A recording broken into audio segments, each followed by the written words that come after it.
मुरली अमृत की धारा है धारा, जो देती दुखों से किनारा। मुरली अमृत की धारा है धारा, जो देती दुखों से किनारा। भूले जीवन में हो जाए शिव बाबा मुरली में समझाए। भूले जीवन में हो जाए शिव बाबा। ओम शांति। आज की तारीख है 16/7/2024 के बाबा के साकार महावाक्य। मीठे बच्चे, ड्रामा की यथार्थ नॉलेज से ही तुम अचल अडोल और एक रस रह सकते हो। माया के तूफान तुम्हें हिला नहीं सकते। बाबा ने प्रश्न पूछा, देवताओं का मुख्य एक कौन सा गुण तुम बच्चों में सदा दिखाई देना चाहिए? बाबा ने उत्तर दिया, हर्षित रहना। देवताओं को सदा मुस्कुराते हुए हर्षित दिखाते हैं, ऐसे तुम बच्चों को भी सदा हर्षित रहना है। कोई भी बात हो मुस्कुराते रहो, कभी भी उदासी या गुस्सा नहीं आना चाहिए। जैसे बाप तुम्हें राइट और रॉन्ग की समझानी देते हैं, कभी गुस्सा नहीं करते, उदास नहीं होते, ऐसे तुम बच्चों को भी उदास नहीं होना है। ओम शांति। बेहद के बच्चों को बेहद का बाप समझाते हैं। लौकिक बाप तो ऐसे नहीं कहेंगे, उनके तो करके 5-7 बच्चे होंगे। यह तो जो सभी आत्माएं हैं, आपस में ब्रदर्स हैं, उन सब का जरूर बाप होगा। कहते भी हैं हम सब भाई भाई हैं, सबके लिए कहते हैं। जो भी आएंगे उनके लिए कहेंगे हम भाई भाई हैं। ड्रामा में तो सभी बांधे हुए हैं, जिसको कोई नहीं जानते। यह ना जानना भी ड्रामा में नूद है, जो बाप ही आकर सुनाते हैं। कथाएं आदि जब बैठ सुनाते हैं तो कहते हैं परम पिता परमात्माए नमः। अब वह कौन है यह जानते नहीं। कहते हैं ब्रह्मा देवता, विष्णु देवता, शंकर देवता, परंतु समझ से नहीं कहते हैं। ब्रह्मा को वास्तव में देवता नहीं कहेंगे, देवता विष्णु को कहा जाता है। ब्रह्मा का किसको भी पता नहीं है। विष्णु देवता ठीक है, शंकर का तो कुछ भी पाठ है नहीं, उनकी बायोग्राफी नहीं है। शिव बाबा की तो बायोग्राफी है। वह आते ही हैं पतितों को पावन बनाने, नई दुनिया स्थापन करने। अभी एक आदि सनातन देवी देवता धर्म की स्थापना और सब धर्मों का विनाश होता है। सभी कहा जाते हैं शांति धाम। शरीर तो सबके विनाश होने हैं, नई दुनिया में होंगे ही सिर्फ तुम। जो भी मुख्य धर्म है उनको तुम जानते हो, सबके तो नाम ले नहीं सकेंगे। छोटी छोटी टाल टालियाँ तो बहुत हैं। पहले पहले है डीटीजम, फिर इस्लामी। ये बातें सवाए तुम बच्चों के और कोई की बुद्धि में नहीं है। अभी वह आदि सनातन देवी देवता धर्म प्रायलोप है। इसलिए बनैन ट्री का मिसाल देते हैं। सारा झाड़ खड़ा है, फाउंडेशन है नहीं। सबसे बड़ी आयु इस बनैन ट्री की होती है, तो इसमें सबसे बड़ी आयु है आदि सनातन देवी देवता धर्म की। वह जब प्रायलोप हो तब तो बाप आकर कहे कि अभी एक धर्म की स्थापना और अनेक धर्मों का विनाश होना है। इसलिए त्रिमूर्ति भी बनाया है, परंतु अर्थ नहीं समझते हैं। तुम बच्चे जानते हो, ऊंच ते ऊंच भगवान है, फिर ब्रह्मा विष्णु शंकर, फिर सृष्टि पर आते हैं तो देवी देवताओं के सिवाय और कोई धर्म है नहीं। भक्ति मार्ग की भी ड्रामा में नोंद है। पहले शिव की भक्ति करते, फिर देवताओं की, भारत की ही तो बात है, बाकी तो समझते हैं। हमारा धर्म मठ पंथ कब स्थापन होता है?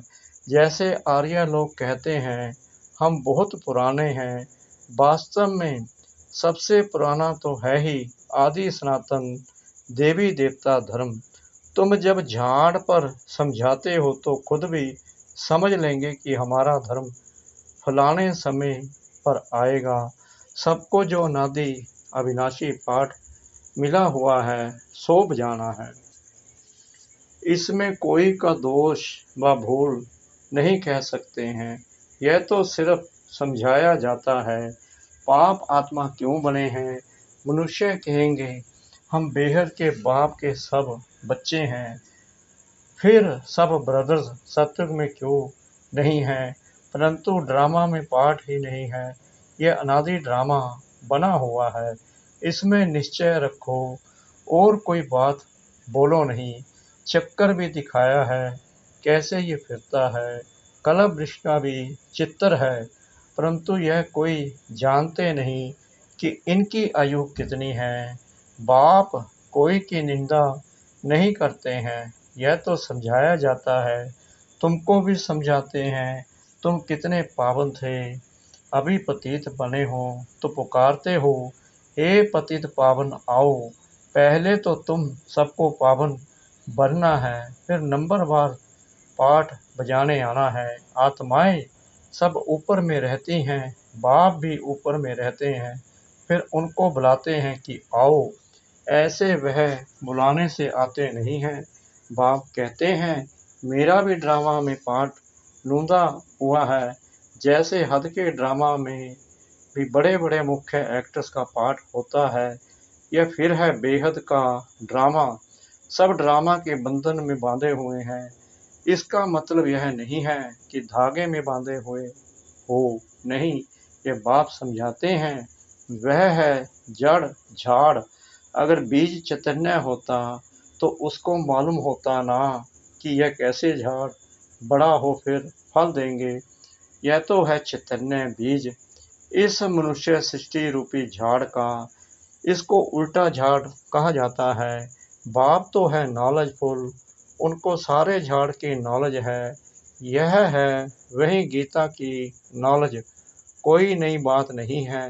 यहाँ बाबा कोई श्लोक आदि नहीं उच्चारते हैं, वो लोग ग्रंथ पढ़कर फिर अर्थ बैठ समझाते हैं। बाप समझाते हैं यह है पढ़ाई, इसमें श्लोक आदि की दरकार नहीं। उन शास्त्रों की पढ़ाई में कोई एम ऑब्जेक्ट है नहीं। कहते भी हैं ज्ञान भक्ति वैराग्य, यह पुरानी दुनिया विनाश होती है। सन्यासियों का है हद का वैराग्य, तुम्हारा है बेहद का वैराग्य। शंकराचार्य आते हैं तब वह बैठ सिखलाते हैं घर वार से वैराग्य। वह भी शुरू में शास्त्र आदि नहीं सिखाते, जब बहुत वृद्धि होती जाती है तब शास्त्र बनाने शुरू करते हैं। पहले पहले तो धर्म स्थापन करने वाला एक ही होता है, फिर आहिस्ते आहिस्ते वृद्धि को पाते हैं। यह भी समझना है सृष्टि में पहले पहले कौन सा धर्म था, अभी तो अनेक धर्म हैं। आदि सनातन देवी देवता धर्म था, जिसको स्वर्ग हेवन कहते हैं। तुम बच्चे चेता और रचना को जानने से आस्तिक बन जाते हो। नास्तिक बने का कितना दुख होता है, निधन के बन पड़ते हैं, आपस में लड़ते झगड़ते रहते हैं। कहते हैं ना तुम आपस में लड़ते रहते हो, तुम्हारा कोई धनी धोनी नहीं है क्या? इस समय सब निधन के बन पड़ते हैं। नई दुनिया में पवित्रता सुख शांति सब था, अपार सुख थे। यहाँ अपरम अपार दुख है। वह है सत्युग के, यह है कलयुग के। अभी तुम्हारा है पुरुषोत्तम संगम युग। यह पुरुषोत्तम संगम युग एक ही होता है। सतयुग त्रेता के संगम को पुरुषोत्तम नहीं कहेंगे। यहाँ है असुर, वहाँ है देवताएं। तुम जानते हो यह रावण राज्य है। रावण के ऊपर गधे का शीश दिखाते हैं। गधे को कितना भी साफ कर उस पर कपड़े रखो, गधा फिर भी मिट्टी में लेट कर कपड़े खराब कर देगा। बाप तुम्हारे कपड़े साफ गुल गुल बनाते हैं, फिर रावण राज्य में लिथड़ कर अपवित्र बन जाते हो। आत्मा और शरीर दोनों अपवित्र बन जाते हैं। बाप कहते हैं तुमने सारा श्रृंगार गवा दिया। बाप को पतित पावन कहते हैं। तुम भरी सभा में कह सकते हो कि हम गोल्डन एज में कितने श्रृंगारे हुए थे, कितना फर्स्ट क्लास राज्य भाग्य था, फिर माया रूपी धूल में लिथड़ कर मैले हो गए। बाप कहते हैं यह अंधेरी नगरी है। भगवान को सर्वव्यापी कह दिया है। जो कुछ हुआ वह हूबहू रिपीट होगा। इसमें मूंझने की दरकार नहीं है। 5000 वर्ष में कितने मिनट घंटे सेकंड हैं। एक बच्चे ने सब धर्म वालों का हिसाब निकाल कर भेजा था। इसमें भी बुद्धि व्यर्थ की होगी। बाबा तो ऐसे ही समझाते हैं कि दुनिया कैसे चलती है। प्रजापिता ब्रह्मा है, ग्रेट ग्रेट ग्रैंडफादर, उनका ऑक्यूपेशन कोई नहीं जानते। विराट रूप बनाया है तो प्रजापिता ब्रह्मा को भी उड़ा दिया है। बाप और ब्राह्मणों को यथार्थ रीति जानते नहीं हैं। उनको कहते भी हैं आदि देव। बाप समझाते हैं मैं इस झाड़ का चैतन्य बीज रूप हूँ। क्या उल्टा झाड़ है। बाप जो सत्य हैं, चैतन्य हैं, ज्ञान का सागर हैं, उनकी ही महिमा की जाती है। आत्मा ना हो तो चल फिर भी ना सके।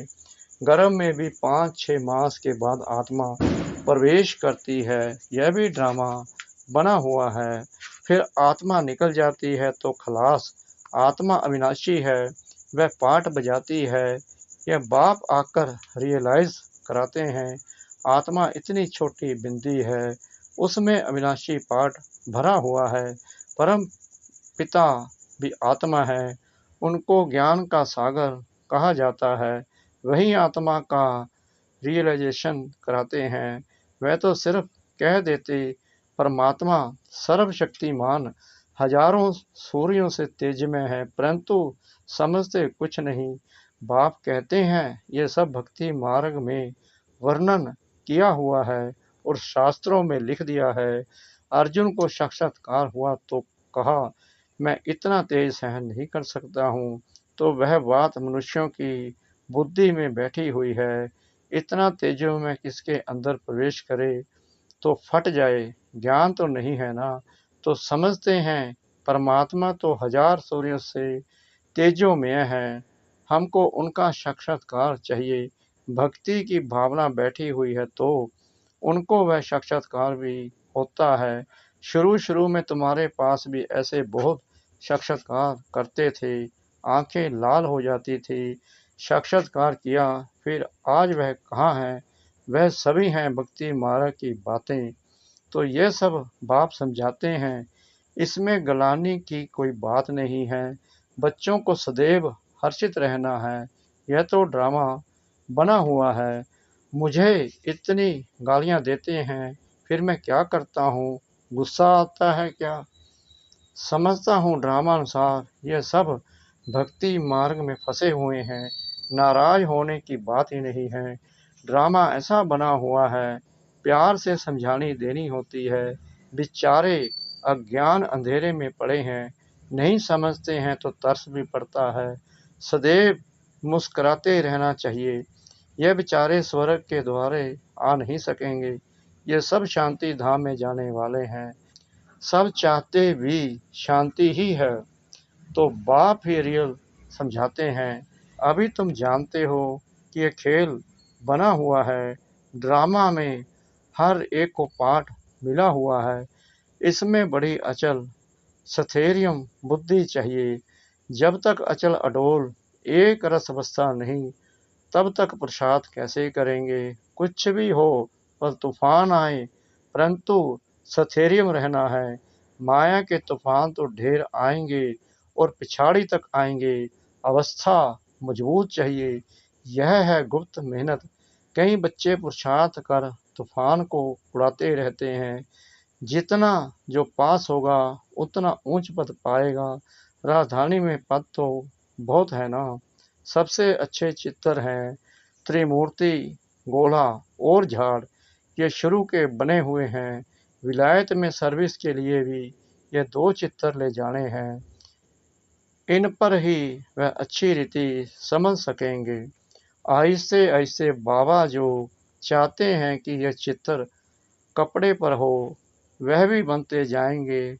तुम समझाएंगे कि यह कैसे स्थापना हो रही है। तुम भी इसको समझेंगे तो अपने धर्म में ऊंच पद पाएंगे। क्रिश्चियन धर्म में तुम ऊंच पद पाना चाहते हो तो यह अच्छी रीति समझो। अच्छा, मीठे मीठे सिकला दे बच्चों प्रति माता पिता बाप दादा का याद प्यार और गुड मॉर्निंग। रूहानी बाप की रूहानी बच्चों को नमस्ते। हम रूहानी बच्चों की रूहानी बाप दादा को श्रद्धा भरी प्रेम भरी नमस्ते। शुक्रिया बाबा, शुक्रिया बाबा, शुक्रिया बाबा इस मीठी मीठी मीठी मुरली के लिए। धारणा के लिए मुख्य सार।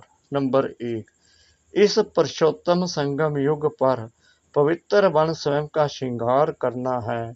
कभी भी माया की धूल में लिथड़ कर श्रृंगार बिगाड़ना नहीं है। नंबर 2, इस ड्रामा को यथार्थ रीति समझकर अपनी अवस्था अचल अडोल स्थैर्य बनानी है। कभी भी मूंझना नहीं है, सदैव हर्षित रहना है। वरदान सतगुरु परमपिता परमात्मा जी का। सोच समझ कर हर कर्म करने वाले पश्चाताप से मुक्त ज्ञानी तो आत्मा भव। दुनिया में भी कहते हैं पहले सोचो फिर करो। जो सोचकर नहीं करते, करके फिर सोचते हैं तो पश्चाताप का रूप हो जाता है। पीछे सोचना यह पश्चाताप का रूप है और पहले सोचना यह ज्ञानी तो आत्मा का गुण है। द्वापर कलयुग में तो अनेक प्रकार के पश्चाताप ही करते रहे, लेकिन अब संगम पर ऐसा सोच समझकर संकल्प व कर्म करो जो कभी मन में भी 1 सेकंड भी पश्चाताप ना हो। तब कहेंगे ज्ञानी तो आत्मा। स्लोगन रहमदिल बन, सर्व गुणों और शक्तियों का दान देने वाले ही मास्टर दाता हैं। रहमदिल बन, सर्व गुणों और शक्तियों का दान देने वाले ही मास्टर दाता हैं। ओम शांति।